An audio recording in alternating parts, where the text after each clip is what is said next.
In the spring of 1829, a tenant farmer working the fields near the Delaware-Maryland border made a discovery that would expose one of America's most chilling criminal enterprises. His plow horse suddenly sank into the earth, revealing a wooden chest buried beneath the soil. Inside lay the skeletal remains of what appeared to be a man, his bones yellowed with age and his skull showing clear signs of violence. This was just the beginning. Over the following weeks, authorities would uncover the bodies of at least 7 people on this property, including 3 children, all victims of a woman whose name had already become a whispered terror throughout the Delmarva Peninsula, Martha "Patty" Cannon. For nearly 2 decades, Cannon had operated what historians now call the reverse underground railroad, a network that kidnapped free African Americans and escaped slaves to sell them back into bondage in the Deep South. But this wasn't just about human trafficking. Cannon was also a serial killer who murdered rival slave traders, witnesses, and even children when they posed a threat to her operations. Court records from Sussex County, Delaware, show she was indicted for 4 murders, though witnesses claimed the true number exceeded 20. Before we continue with the story of Patty Cannon and her reign of terror along the Mason-Dixon line, I want to hear from you. What state or city are you listening from? The reach of Cannon's criminal network extended far beyond her Delaware stronghold, touching communities from Philadelphia to the Mississippi Delta. Leave a comment and let me know where you're hearing this story. Don't forget to subscribe and hit that notification bell. These dark chapters of American history deserve to be remembered. The discovery of those buried remains would ultimately unravel a criminal conspiracy that had operated with virtual impunity for over a decade, protected by jurisdictional confusion, racial prejudice, and the simple fact that most of its victims were people whose disappearances went largely unnoticed by white society. The area where Patty Cannon built her empire of terror was uniquely suited for criminal activity. In the early 1800s, the region now known as Reliance sat at the intersection of 3 jurisdictions, Sussex County in Delaware and Caroline and Dorchester counties in Maryland. This strategic location allowed criminals to literally step across county and state lines to escape pursuing lawmen. The spot was so remote that locals called it Johnson's Crossroads, named for the tavern that would become the headquarters of the most notorious kidnapping ring in American history. The landscape itself seemed designed for concealment. Dense forests of pine and oak stretched for miles, broken only by marshy lowlands and small clearings where isolated farmsteads dotted the countryside. The Nanticoke River wound through the region, providing waterways that could transport captives silently under cover of darkness. Roads were little more than cart paths, and the nearest substantial towns were days away by horseback. For someone seeking to operate outside the law, it was an ideal location. Martha Cannon, called Patty by those who knew her, had arrived in this borderland sometime around 1790. Court records suggest she was born around 1760, possibly under the name Lucretia Patricia Hanley, though she kept her origins deliberately vague. Some accounts place her birth in Canada, with immigration to Delaware at age 16. What is documented is her marriage to Jesse Cannon, a local farmer who owned property near the state line. Together they had at least 1 daughter, and lived what appeared to be an unremarkable rural life. Jesse Cannon was described by neighbors as a quiet man who kept to himself, working his small farm and raising tobacco and corn like dozens of other settlers in the region. The Cannon homestead sat on a modest plot of land that straddled the Delaware-Maryland border, a detail that would prove crucial to Patty's later criminal activities. The house itself was a simple 2-story structure, built in the common style of the period with thick wooden walls and small windows.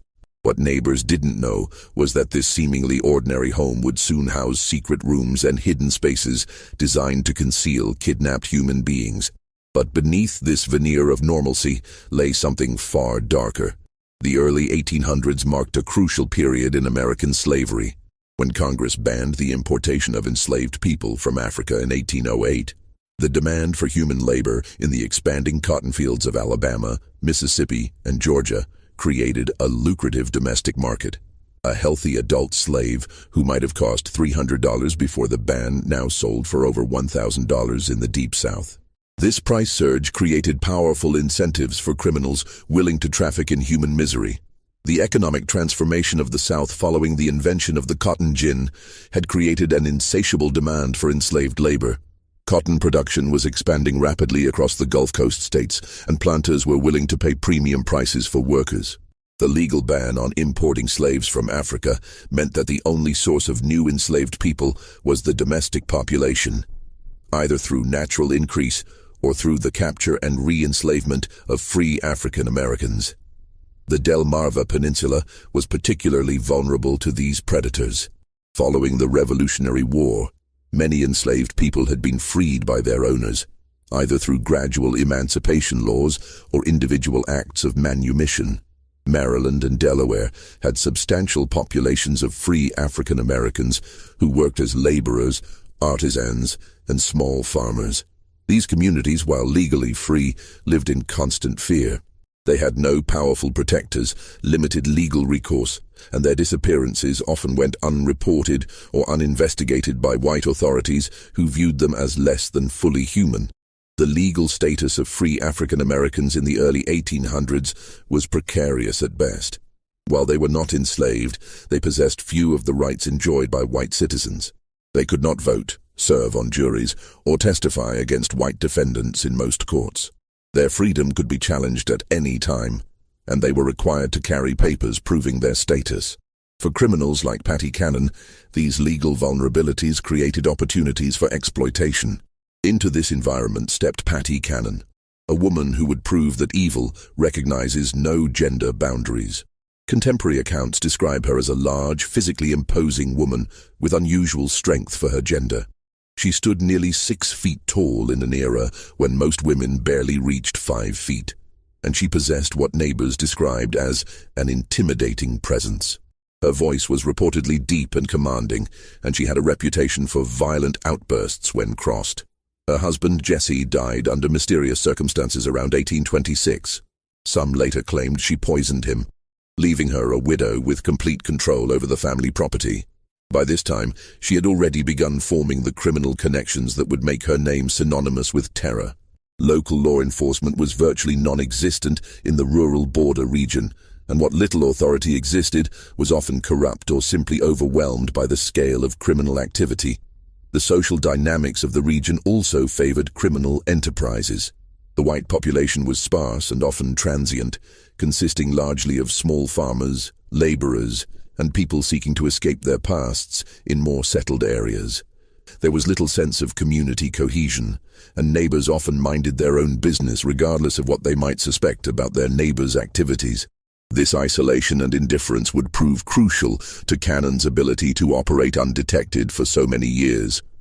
The transformation of Patty Cannon from frontier widow to criminal mastermind began with her daughter's marriages. In a pattern that would define the next 2 decades, both of the young woman's husbands were slave kidnappers. Her first husband, Henry Brereton, was a blacksmith who supplemented his income by capturing free African Americans for sale in the South. In 1811, Brereton was arrested and imprisoned in Georgetown, Delaware for kidnapping, but he managed to escape from jail that same year. Brereton's criminal activities had been well known in the local community long before his arrest. As a blacksmith, he had legitimate reasons to travel throughout the region, visiting farms and settlements to shoe horses and repair tools. This mobility provided perfect cover for his illegal activities. He would identify potential victims during his legitimate business calls, noting which families had teenage children or young adults who might bring high prices in southern slave markets. The methods employed by early kidnappers like Brereton were often crude but effective. They relied on deception, overwhelming force, and the isolated nature of rural life to capture their victims. A common technique involved approaching free African American families with offers of employment in distant locations. Parents desperate for economic opportunities for their children would sometimes allow them to travel with these supposed employers, only to discover too late that they had signed their children's death warrants. It was after his escape that the first documented murder connected to the Cannon family occurred. Brereton, working with Patty Cannon and another criminal named Joseph Griffith, ambushed a slave trader known only as Rigel at Cannon's tavern. The plan was simple but brutal. Get the victim drunk, rob him of his money and slaves, then eliminate the witness. Court records show that Ridgell was shot and killed during the robbery. Brereton and Griffith were eventually captured and hanged on April 13, 1813, but Patty Cannon escaped prosecution. The Ridgell murder marked a significant escalation in the criminal activities centered around the Cannon property. Prior to this incident, the family had been involved primarily in facilitating kidnappings and providing safe haven for criminals passing through the region. The willingness to commit murder for profit demonstrated a level of ruthlessness that would characterize all of Cannon's future activities. Contemporary newspaper accounts of the Ridgell case provide disturbing details about the crime. The victim had been traveling through the region with a substantial amount of money. Estimates suggest between $3,000 and $5,000, intended for purchasing enslaved people in local markets. He had stopped at what he believed was a legitimate tavern for food and lodging, unaware that he had walked into a trap. The conspirators plied him with alcohol throughout the evening, waiting for the right moment to strike. When Ridgell finally retired to his room, Brereton and Griffith followed him. Neighbors later reported hearing shouting and the sound of a struggle, followed by a gunshot. By morning, Ridgell was dead, his money was gone, and his wagon and horses had disappeared. The body was hastily buried on the property, beginning what would become a regular practice of using the isolated location as a dumping ground for murder victims. The execution of her daughter's first husband did nothing to deter Cannon from her chosen path. Instead, it seemed to refine her methods and strengthen her resolve to build a more sophisticated criminal organization. The lesson she drew from Brereton's capture was not that crime didn't pay, but rather that criminals needed better organization and more careful planning to avoid detection. When her daughter remarried, this time to Joseph Johnson, Cannon gained a partner who would prove even more valuable to her criminal enterprise. Johnson wasn't just another kidnapper. He was a businessman who understood the logistics of human trafficking on a regional scale. He had connections throughout the South, experience in transportation and logistics, and most importantly, the capital necessary to expand their operations beyond simple opportunistic crimes. Johnson brought to the partnership a tavern located precisely on the Delaware-Maryland state line. This establishment, which became known as Joe Johnson's Tavern, was positioned so strategically that different rooms literally sat in different states. This geographic advantage allowed them to move kidnapped victims between jurisdictions to confuse pursuing authorities. When Delaware lawmen arrived with warrants, suspects could simply step into the Maryland portions of the building and claim immunity from Delaware jurisdiction. The tavern served multiple purposes in the expanding criminal enterprise. It was a legitimate business that provided cover for their activities, generating income and explaining the constant flow of travelers and wagons through the property. It functioned as a holding facility for captives awaiting transport south, with specially constructed hidden rooms and cellars designed to conceal human cargo. And it served as a meeting place for the network of criminals who worked for them, a neutral ground where plans could be made and profits divided. The physical layout of the tavern reflected its multiple functions. The main floor appeared completely normal, with a common room for travelers, a bar area, and rooms for legitimate guests.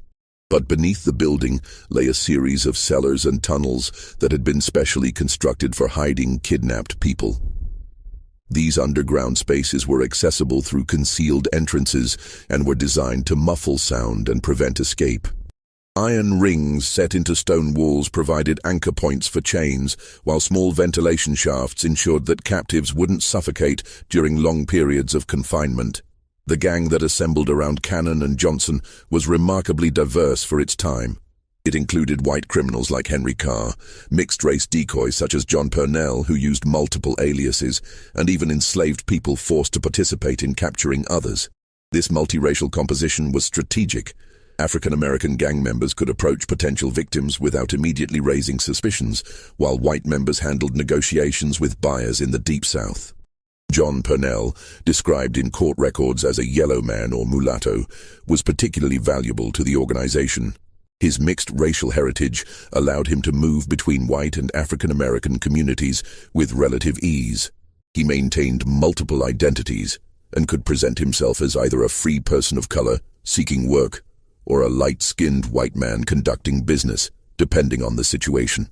This chameleon-like ability made him an ideal scout for identifying potential victims and establishing initial contact. As the 1820s progressed, the scope of the Cannon-Johnson operation expanded dramatically. Their network stretched from Pennsylvania to Louisiana, with documented connections to buyers in Alabama, Mississippi, and Georgia. Mayor Joseph Watson of Philadelphia, a Quaker deeply committed to protecting free African Americans, began tracking the disappearances of citizens from his city and tracing them back to the Delmarva Peninsula. Watson's investigations revealed the horrifying scale of the operation. In 1825 alone, he documented dozens of kidnappings connected to the Cannon Gang. The victims weren't just random targets, they were often specifically chosen for their vulnerability. Young adults brought the highest prices in southern markets, but children were also valuable as they could be trained for specific tasks and would provide decades of labor. The systematic nature of these kidnappings demonstrated a level of organization that went far beyond opportunistic crime. The gang maintained detailed intelligence about potential targets, tracking families and individuals who might be vulnerable to capture. They knew which young people had recently lost their jobs, which families were struggling financially, and which individuals might be tempted by offers of employment in distant locations. One of the most detailed accounts comes from Lydia Smith, a 25-year-old free woman who was kidnapped in 1825. Her testimony, preserved in court records, describes being held first in Cannon's house, then moved to Johnson's Tavern, where she was kept in chains for 5 months. Smith recalled the constant fear, the inadequate food, and the knowledge that she was scheduled to be transported south with a large group of other kidnapped people. Only her eventual rescue by Watson's network saved her from a lifetime of bondage. Smith's account provides crucial details about the conditions endured by victims of the Cannon Gang. She described being seized while walking alone on a road near Philadelphia, overpowered by multiple attackers, and transported by wagon to the Delaware-Maryland border. The journey took several days, during which she was kept blindfolded and chained to prevent escape attempts. Upon arrival at the Cannon property, she was placed in a hidden room beneath the main house, where she discovered she was not alone. The underground holding areas, according to Smith's testimony, contained dozens of other kidnapped people at various times. Men, women, and children were kept in separate areas, all chained to prevent escape. The conditions were deliberately harsh. Inadequate food, no sanitation facilities, and constant darkness except when guards brought candles during feeding times. The psychological torture was as brutal as the physical conditions, as captives knew they were destined for sale into lifelong bondage. Smith also provided details about the gang's methods for processing their human cargo. Victims were systematically stripped of any documentation proving their free status, and any personal belongings that might help identify them were destroyed. They were given new names and false backgrounds that would support their sale as legitimate slaves.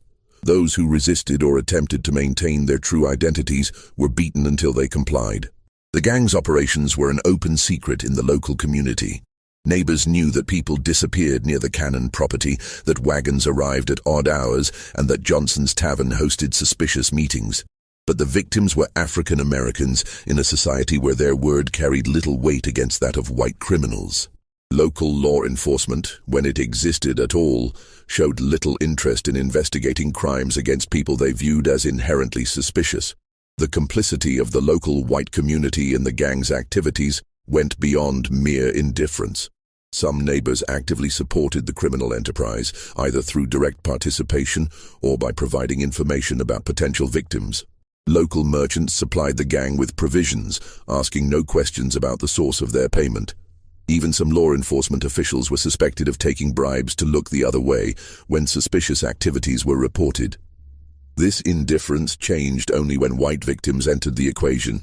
The gang didn't just kidnap free African Americans. They also robbed and murdered slave traders who came through their territory, carrying large amounts of cash. These victims were white men engaged in the legal slave trade, and their disappearances attracted the attention that African American victims never received. The first documented case occurred around 1820 when a slave trader from Georgia named Bell or Miller vanished while traveling through the area. This man had been carrying a substantial sum of money, some accounts suggest $35,000, intended for purchasing enslaved people. He was last seen at Cannon's establishment, and his horse was later found in her possession. When questioned, Cannon claimed the man had sailed south with a cargo of enslaved people, but investigators found this story implausible. The Georgia trader's disappearance marked the beginning of a pattern that would eventually lead to the gang's downfall. Unlike African-American victims, whose disappearances generated little official interest, missing white slave traders had business partners and financial backers who demanded investigations. These men carried substantial amounts of money and had planned itineraries that made their disappearances difficult to explain away. Cannon's method for dealing with these victims was typically brutal. The traders would be invited to the tavern under the pretense of conducting legitimate business. Once there, they would be plied with alcohol and encouraged to discuss their financial resources and travel plans. When the opportunity arose, they would be murdered and robbed, their bodies buried on the property, and their money and any enslaved people they were traveling with would be incorporated into the gang's operations. The profits from these murders were substantial. A single slave trader might carry enough money to fund the gang's operations for months. The enslaved people they were transporting could be sold through the gang's southern networks, generating additional income. Most importantly, eliminating these competitors helped the gang maintain their monopoly on criminal activities in the region. By the mid-1820s, pressure was mounting on the Cannon-Johnson gang from multiple directions. Mayor Watson of Philadelphia had begun offering substantial rewards for information leading to arrests, and Governor John Andrew Schulze of Pennsylvania was coordinating with officials in southern states to track kidnapped citizens. Their investigations were revealing not just individual crimes, but a systematic network that had been operating for over a decade.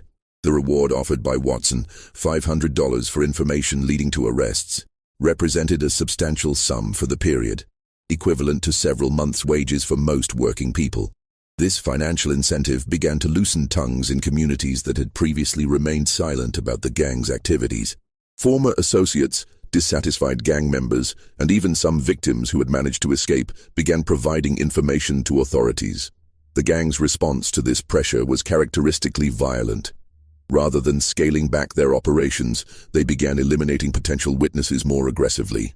This decision would ultimately prove to be their downfall, as it expanded their list of victims to include people whose disappearances could not be ignored. The escalation in violence during this period reflected Patty Cannon's increasingly paranoid mindset. She had built a criminal empire that generated enormous profits. Estimates suggest the gang's annual income exceeded $50,000, a fortune by early 19th century standards.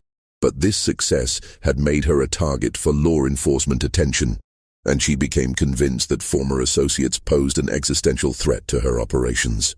The most crucial figure in the gang's eventual exposure was a mixed-race boy named Cyrus James. Cannon had purchased James as a slave when he was only 7 years old and had raised him in her household. As he grew older, James was forced to participate in the gang's activities, serving as a decoy to lure other African Americans into traps.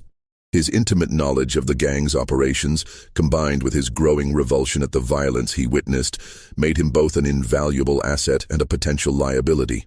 James's position in the Cannon household was unique and tragically complex. As an enslaved child, he had no choice but to participate in whatever activities his owner demanded. But as he matured, he began to understand the full horror of what he was being forced to do. He was helping to destroy the lives of people who looked like him, people who shared his heritage and his vulnerability. This knowledge created an internal conflict that would eventually lead him to cooperate with authorities, despite the personal risks involved. The psychological manipulation employed by Cannon to control James was sophisticated and cruel. She alternated between treating him as a favored member of the household and threatening him with violence or sale to brutal masters in the Deep South. She convinced him that his survival depended entirely on her protection and that any betrayal would result in his immediate death. This combination of dependency and terror kept James loyal for years, even as he witnessed increasingly horrific crimes. James later testified that he witnessed Cannon murder multiple children on her property. In one particularly horrific account, he described seeing Cannon take a wounded African-American child, not yet dead, from the house in her apron, only for the child to never return. James knew where the bodies were buried because he had been forced to help dispose of them. The murders James witnessed were not random acts of violence, but calculated decisions based on Cannon's assessment of risk and profit. Children who became sick or injured were killed rather than treated, as medical care would have been expensive and would have attracted unwanted attention. Young people who proved difficult to control or who maintained their insistence on their free status were eliminated as potential sources of trouble. Even infants born to kidnapped women were sometimes killed if Cannon determined they would be more trouble than they were worth. The gang's undoing began with their treatment of rival slave traders. Competition in the illegal human trafficking trade was fierce, and Cannon's gang had developed a reputation for murdering competitors to steal their money and their human cargo. This practice accelerated as legitimate law enforcement pressure increased. Dead slave traders couldn't testify about their experiences with the gang. The decision to escalate their violence against white victims reflected both Cannon's growing desperation and her fundamental miscalculation about the consequences of such actions.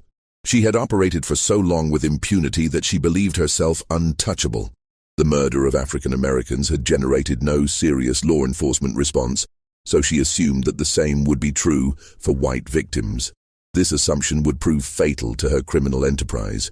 In early 1829, the bodies began to surface. A tenant farmer working land owned by Cannon was plowing a low-lying area that had recently been cleared of brush when his horse stumbled into what proved to be a grave. Inside a wooden chest, he discovered human bones that authorities determined belonged to the missing Georgia slave trader from nearly a decade earlier. This discovery triggered a systematic search of the property that would uncover multiple burial sites. The farmer who made the initial discovery was working land that Cannon had rented out for additional income. The area had previously been unused because it was prone to flooding, but recent dry weather had made it suitable for cultivation. When the farmer's plow horse suddenly sank into the ground, he initially assumed he had encountered a natural depression or perhaps an old well. It was only when he began digging to free his horse that he realized he had stumbled upon something far more sinister. The wooden chest containing the bones was remarkably well preserved, suggesting it had been buried relatively recently despite containing decade-old remains. The chest itself appeared to have been specifically constructed for the purpose of concealing a body with dimensions that precisely accommodated a human form. This level of preparation indicated that the burial was not a hasty attempt to conceal a crime, but rather part of a systematic approach to body disposal that had been refined over years of practice. The discovery of the first body in early 1829 set in motion a chain of events that would finally bring Patty Cannon's criminal empire to an end. Delaware authorities, working with their counterparts in Maryland, obtained search warrants and began a comprehensive investigation of all properties connected to the Cannon-Johnson gang. What they found exceeded their worst expectations. The investigation was led by Sheriff Joseph Houston of Sussex County, Delaware, working in coordination with Maryland authorities and representatives from the Pennsylvania governor's office. This multi-jurisdictional approach was unprecedented for the time period and reflected the growing recognition that the Cannon gang's activities crossed state boundaries and required coordinated law enforcement response. The search warrants obtained by authorities were remarkably broad, allowing them to excavate any areas of the Cannon properties where bodies might be concealed. This legal authority was crucial as it provided protection for investigators who might otherwise have been accused of trespassing or illegal search and seizure. The warrants also specified that any evidence discovered could be used in prosecutions across multiple jurisdictions, helping to close the legal loopholes that the gang had exploited for years. On April 3, 1829, Cyrus James was captured in Delaware. The circumstances of his arrest remain somewhat unclear, but court records suggest he was attempting to flee the region when he was apprehended.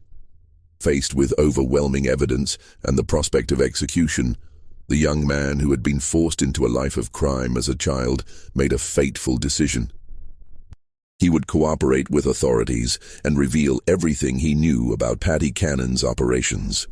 The decision to cooperate was not made lightly by James. He understood that his testimony would likely result in his own prosecution for the crimes he had been forced to commit.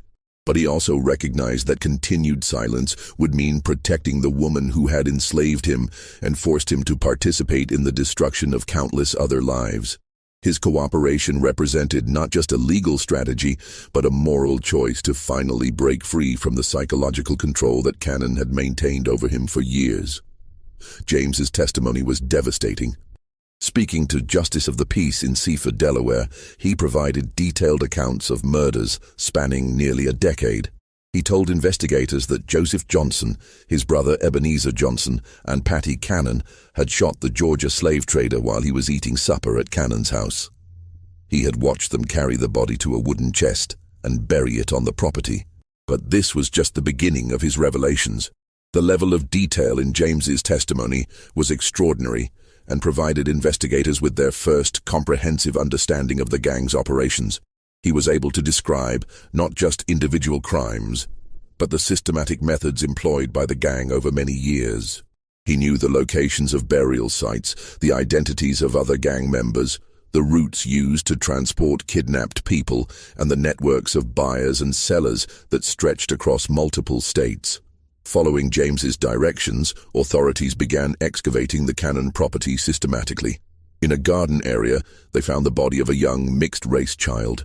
According to James's testimony, this child had been enslaved by Cannon, along with his mother. Cannon had killed the child because she suspected the father was white, possibly a member of her own family. The article preserving this testimony contains no information about the fate of the child's mother, leaving open the horrifying possibility that she too was murdered. The discovery of the child's body was particularly disturbing to investigators because it demonstrated the extent of Cannon's callousness. This was not a victim of kidnapping or a rival criminal. This was a child who had been born into Cannon's household and lived under her control. The murder appeared to have been motivated purely by Cannon's racist paranoia and her fear that a mixed-race child might somehow threaten her operations. Additional excavations revealed 2 wooden boxes, each containing human bones. James identified one set of remains as belonging to another child he had seen Cannon beat to death with a piece of wood. The third set belonged to an adult whom James described as someone they considered had property, meaning the gang believed this person was free and might have resources worth stealing. The systematic nature of these murders painted a picture of Cannon as something beyond a simple criminal. She was a serial killer who had been operating with impunity for years. Protected by the isolation of her location, the indifference of local authorities to crimes against African Americans, and a network of co-conspirators who shared in her profits. The physical evidence discovered during the excavations corroborated James's testimony in remarkable detail.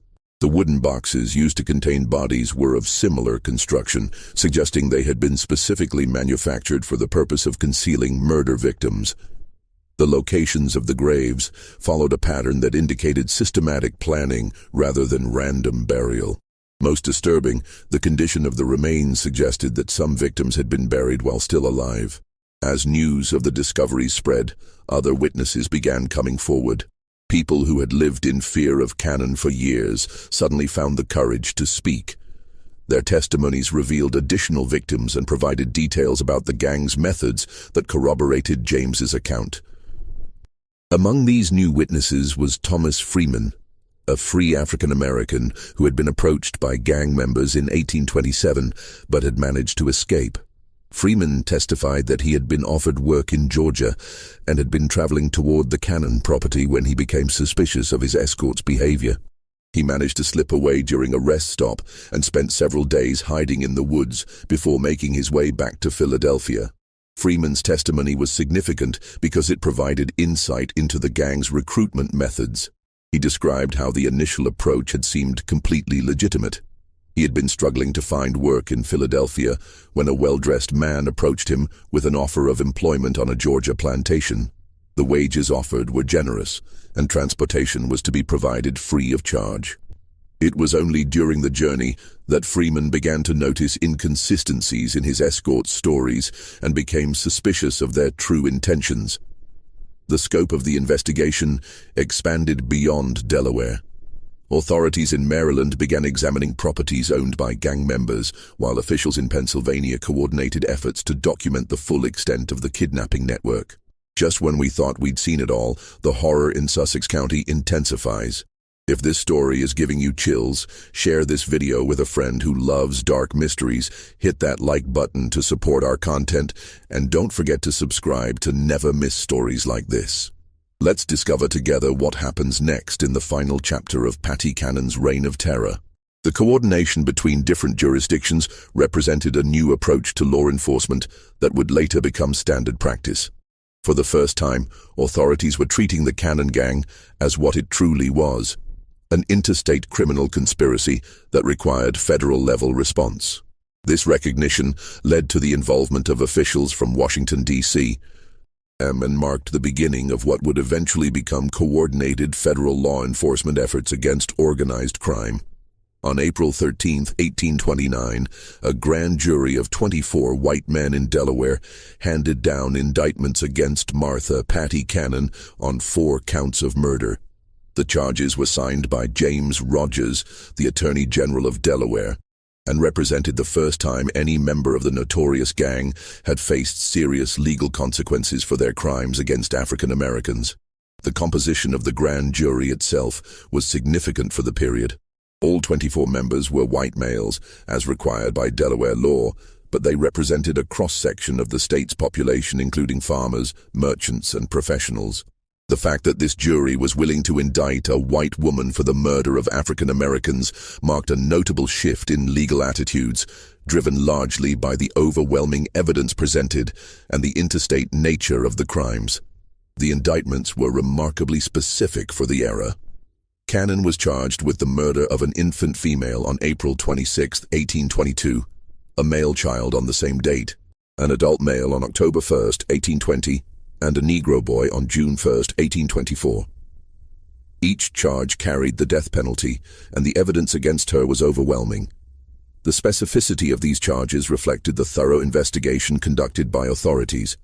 Unlike many criminal cases of the period, which relied primarily on witness testimony and circumstantial evidence, the Cannon case was built on physical evidence, multiple corroborating witnesses, and detailed confessions from a participant who had intimate knowledge of the crimes.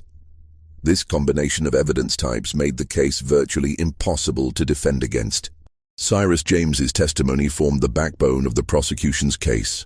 His detailed knowledge of the gang's operations, combined with his ability to lead authorities to burial sites, made him the most valuable witness in Delaware legal history up to that point. The young man who had been forced into crime as a child now held the power to bring justice to the woman who had terrorized the region for decades. The prosecution team was led by Attorney General James Rogers, who had made his reputation prosecuting complex criminal cases across Delaware. Rogers understood that the Cannon case represented an opportunity to demonstrate that the law applied equally to all citizens, regardless of their race or social status. He also recognized that a successful prosecution would send a strong message to other criminal enterprises operating in the region. But Patty Cannon herself presented a figure that defied easy categorization, even for her contemporaries. Newspaper accounts described her as a large, physically powerful woman who commanded fear and respect, even from hardened criminals. At approximately 70 years old, she remained sharp-minded and defiant, showing no remorse for her actions, even when confronted with irrefutable evidence. Contemporary descriptions of Cannon during her imprisonment paint a picture of an unrepentant criminal who seemed genuinely puzzled by the legal proceedings against her. She apparently viewed her actions as legitimate business activities and expressed bewilderment that authorities were prosecuting her for crimes against people she considered to be property rather than human beings. The conditions of her imprisonment in the Sussex County Jail in Georgetown, Delaware, reflected both the seriousness of her crimes and the unusual nature of having a female defendant facing multiple murder charges. She was kept under constant guard, as authorities feared both escape attempts and potential retaliation from surviving gang members. The Georgetown jail itself was a crude stone structure that had been built in the early 1800s to house petty criminals and debtors. It was not designed to hold dangerous felons facing capital charges, and authorities had to implement special security measures to ensure Cannon's continued detention. Extra guards were posted, and her cell was reinforced with additional iron bars and locks. During her confinement, Cannon began to speak more freely about her criminal career. According to contemporary accounts, she admitted to killing at least 24 people over the course of her criminal career. These victims included not just the African Americans found buried on her property, but also rival slave traders, potential witnesses, and anyone else who posed a threat to her operations. The most chilling aspect of Cannon's confessions was their matter-of-fact tone. She spoke of murder as a business necessity, describing the killing of children and adults with the same casual indifference she might have used to discuss livestock. Her apparent lack of any moral conscience shocked even hardened law enforcement officials who had seen the worst of frontier violence. Cannon's confessions provided authorities with details about crimes that extended far beyond the charges for which she had been indicted. She described murders dating back to the early 1810s, kidnappings that had involved hundreds of victims, and a criminal network that had reached into multiple states. These revelations confirmed investigators' suspicions that the crimes discovered on her property represented only a fraction of the gang's total activities. The legal proceedings moved forward with unusual speed for the period. The overwhelming evidence, combined with public pressure for justice, created momentum for a quick trial and resolution. Court records suggest that Cannon was expected to face trial within weeks of her indictment, with execution to follow shortly thereafter if she were convicted. The prosecution's strategy was straightforward: present the physical evidence, provide testimony from Cyrus James and other witnesses, and allow the jury to reach the obvious conclusion that Cannon was guilty of multiple murders. The defense, such as it was, could only argue for mercy based on Cannon's age and gender, though few observers believed such arguments would be effective given the horrific nature of the crimes. The trial was scheduled to begin in late May 1829, with jury selection planned for the week before.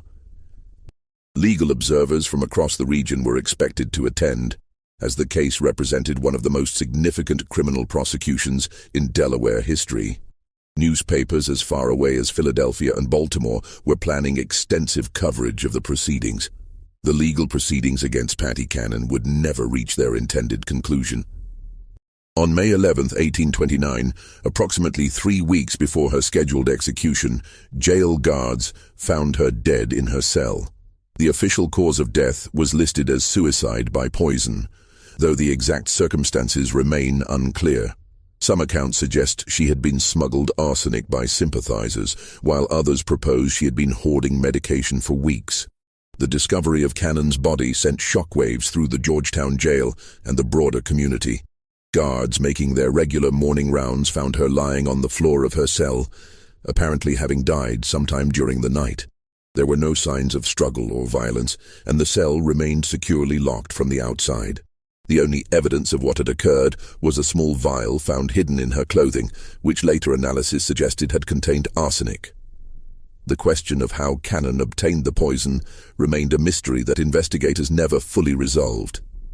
The jail's security procedures were relatively lax by modern standards, and visitors were not thoroughly searched before meeting with prisoners. It was possible that a sympathizer had smuggled the poison to her during one of these visits, though no specific individual was ever identified as the source.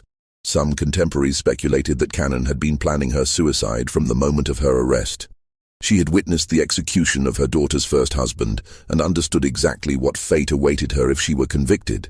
Rather than face the public humiliation of execution, she chose to die on her own terms, maintaining control over her fate until the very end. Her death robbed the victims' families of the satisfaction of seeing justice served, but it also brought to a close one of the most systematic criminal enterprises in early American history.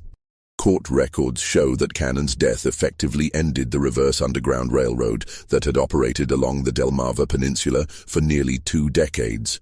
The immediate aftermath of Cannon's death was chaotic.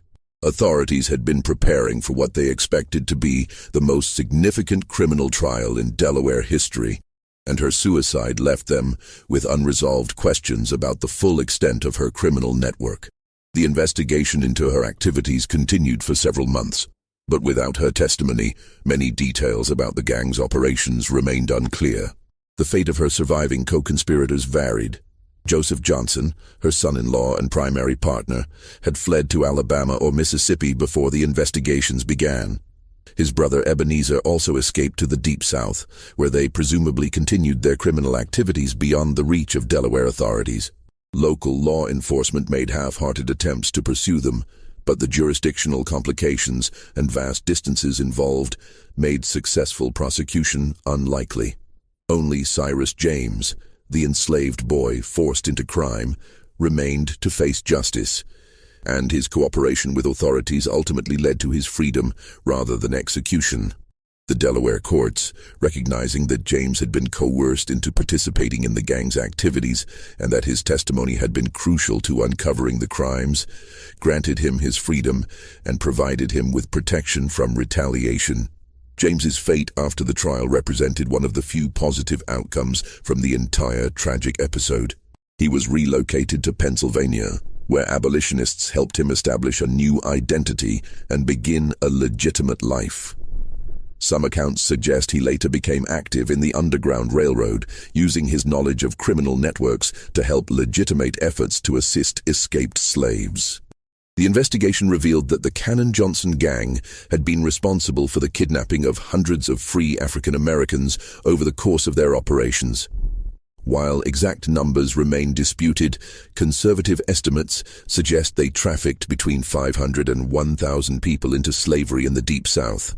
The economic value of these crimes, measured in the prices slaves commanded in southern markets, represented millions of dollars in today's currency. The human cost of these crimes extended far beyond simple statistics. Each kidnapping represented the destruction of a family, the theft of a life, and the perpetuation of a system that treated human beings as property. Many victims were never recovered, living out their lives in bondage hundreds of miles from their homes. Children were separated from parents, spouses from each other, and entire communities lived in fear of similar attacks. The geographic scope of the gang's activities was equally staggering.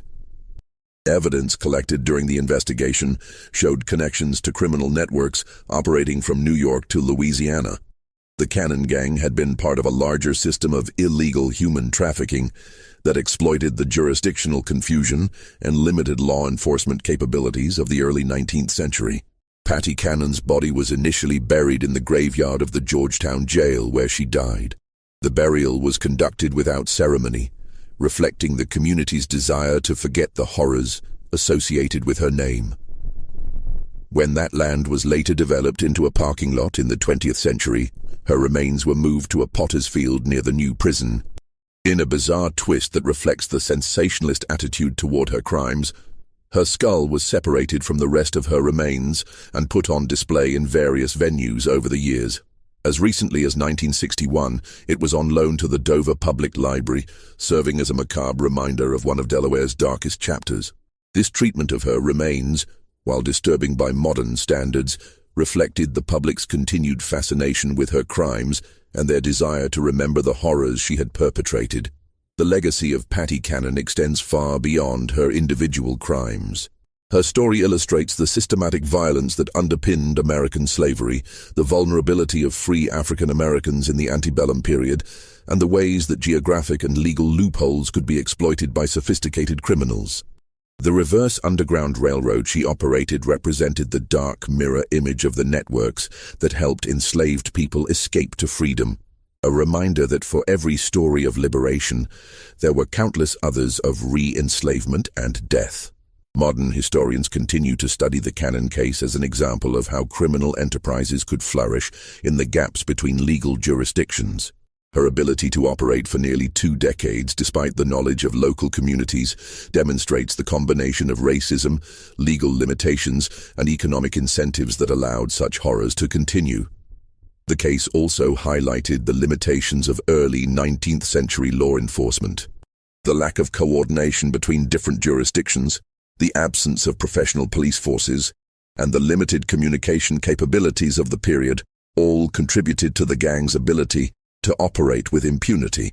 These lessons would later inform efforts to develop more effective law enforcement strategies for dealing with interstate crime. The impact on the local community was profound and lasting. The area around Johnson's Crossroads never fully recovered from its association with the Cannon Gang. The name was eventually changed to Reliance in an effort to escape the infamy, but the stigma persisted for generations. Property values in the area remained depressed for decades, and many families chose to relocate rather than remain in a place associated with such horrors. The Cannon case also had broader implications for American society's understanding of race and crime. The willingness of authorities to finally prosecute these crimes, even though the victims were primarily African Americans, marked a small but significant shift in legal attitudes. While this change was limited and temporary, it represented recognition that all people, regardless of race, deserved legal protection. The documentation and investigation of Cannon's crimes also contributed to the growing abolitionist movement. The systematic nature of the kidnapping network and the ease with which free African Americans could be reduced to slavery provided powerful evidence for abolitionists arguing that the entire system of slavery was inherently corrupt and dangerous. In the decades following Cannon's death, her story became part of regional folklore, though the details were often distorted or sensationalized. Numerous books, pamphlets, and newspaper articles recounted her crimes, though many mixed fact with fiction in ways that made it difficult to separate historical truth from legend. The most famous of these was George Alfred Townsend's novel, The Entailed Hat, published in 1884, which used Cannon's story as the basis for a melodramatic tale of frontier crime. The site of the original Cannon house remained a source of morbid fascination for decades. Visitors would travel to the remote location to see where the crimes had occurred, and local residents developed a cottage industry providing tours and selling souvenirs. The original house was finally torn down in 1948, but the site continued to attract curiosity seekers well into the modern era. This mystery shows us how easily society can turn a blind eye to systematic violence when the victims are perceived as less than fully human. The indifference that allowed Patty Cannon to operate for decades was finally overcome only when her crimes expanded to include white victims whose disappearances could not be ignored. The legal system that failed to protect free African Americans from kidnapping and murder was the same system that ultimately prosecuted Cannon only when she threatened the interests of white slave traders. The Cannon case serves as a stark reminder of the human capacity for evil and the importance of vigilant law enforcement and community responsibility. It demonstrates how criminal enterprises can flourish in environments where society fails to protect its most vulnerable members. Most importantly, it preserves the memory of hundreds of victims whose names are largely forgotten, but whose suffering should never be minimized or ignored. What do you think of this story? Do you believe everything was revealed about the full scope of her criminal network? The evidence suggests that Patty Cannon's gang was part of a much larger system of illegal human trafficking that extended far beyond the Delaware-Maryland border. Many questions remain unanswered about the full extent of their activities and the fate of their victims. Leave your comment below and share your thoughts about this dark chapter in American history.